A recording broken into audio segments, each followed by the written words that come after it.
Hey guys, Chong here, and today we're going to talk about metagaming.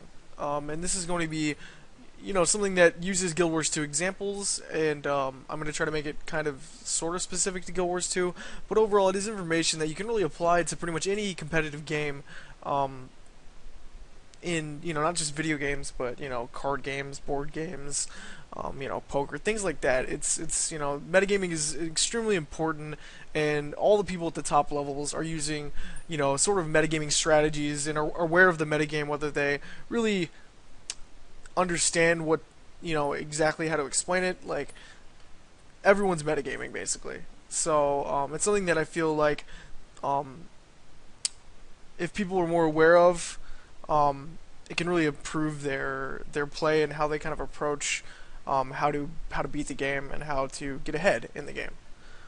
So metagaming is a broad term usually used to define any strategy, action, or method used in a game which transcends a prescribed rule set, uses external factors to affect the game, or goes beyond the supposed limits or environments set by the game. And this is per Wikipedia. So factors that are going to affect the metagame, just some examples, tourney results, like the latest tournament, if, they have like two elementals to warrior, a ranger, and a guardian or something, and they do a 3-1-1 split on almost every single, match, then, that's going to probably affect the metagame.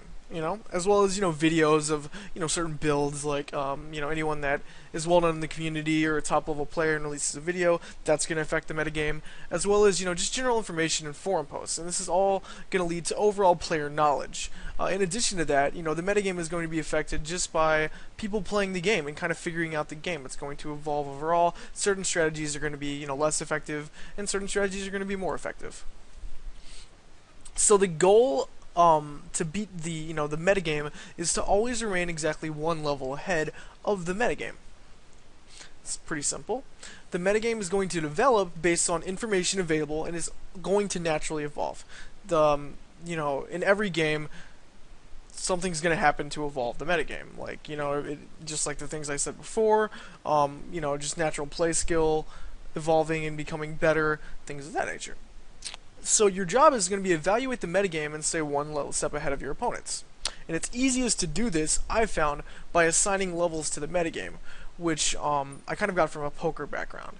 So you pretty much can break players down into levels, and this is a little bit oversimplified, but it's a way to get you kind of thinking in terms of how the metagame works, and thinking in terms of how to kind of classify players to be able to better understand where you need to be and what strategies you need to adopt to beat these players. So a level 0 player is going to be someone that's not really utilizing any decent strategy or anything. They're like, hey, I found this, I like this warrior, and I want to beat people with a sword, so I'm just going to go smash people with a sword. And they just kind of mash buttons, and, like your average, player off the bat is going to be just like this. That hasn't really kind of studied the game at all, hasn't looked at videos, hasn't really, played around with the game enough. So a level 1 strategy is a perfect example of this is going to be 100 Blades Eviscerate. Like it's this combo that, most people that kind of follow Guild Wars 2 even like a little bit is going to know what this combo is, and it's going to destroy these level 0 people that have no idea what they're doing.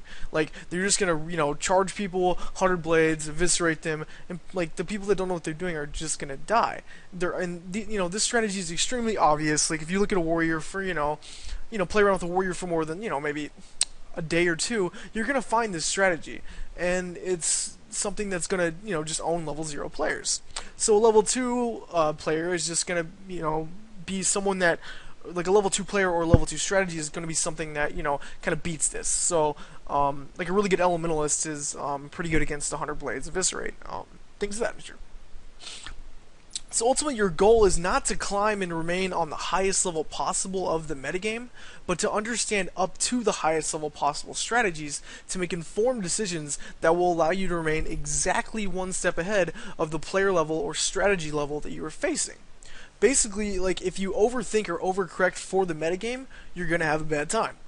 So if you're playing in some like daily tournament, but you're like a top level, you're pretty top level. You might be like the top 5% of Guild Wars 2 SPVP players or something, and you join some daily tournament where the average skill level is going to be much lower than like some like LAN tournament or some like these scrims you've been doing with top level teams, the player level and the strategy level is going to be much lower. So if you approach the tournament with a strategy that you're using, to directly counter, some other strategy, say you do some, crazy, like, 2-2-1 split that is, counter some, crazy, some other, split or something like that. And if it's a counter build or something like that, you might run into trouble inadvertently by someone just using, a strategy that's like 3 levels below where you're at, and it might just inadvertently screw you. So you need to make sure that, when you go into these, tournaments, something like that, that you're not overthinking the metagame, and that if you overthink things, you're going to screw yourself.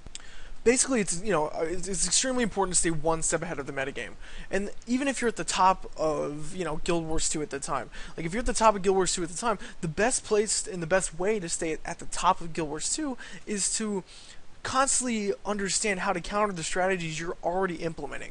So if you have some awesome strategy that you're dominating tournament queues with, or you're dominating, you dominated some land tournament with it, if you know how to counter your strategy, you're going to be so much more effective. And if you know how to counter the counter strategy, you're going to be even more effective, because people are going to adopt your strategy, because the majority of people that want to be good at Guild Wars 2 are just going to look at some video and be like, oh, I just do this and I can be good. But if you really want to be in the top level, you really have to understand how to beat the strategies that the majority of people are employing. And if you really, want to beat the top teams, you have to really counter that strategy, because they're going to be running counters to, the top strategies, if that makes sense. So, yeah, I really hope you learned something. Let me know what you think, if this is a waste of time, if you, kind of learned how to think about the metagame a little bit better. And I'll probably be putting out a couple more, videos just on how, I really want to put out a video on, like, misinformation, so that's probably going to come out next, just how misinformation affects the metagame. And yeah, let me know what you think. If you liked the video, please subscribe to my YouTube, follow my Twitter, and follow my live stream, and I'll be putting out a couple more videos for Guild Wars 2, probably before the beta weekend. I'm probably going to shy away from, kind of stat videos and things of that nature, because it's probably going to change upon beta weekend 3. But I'll probably be putting out a couple more of those before release. Alright, I appreciate y'all watching.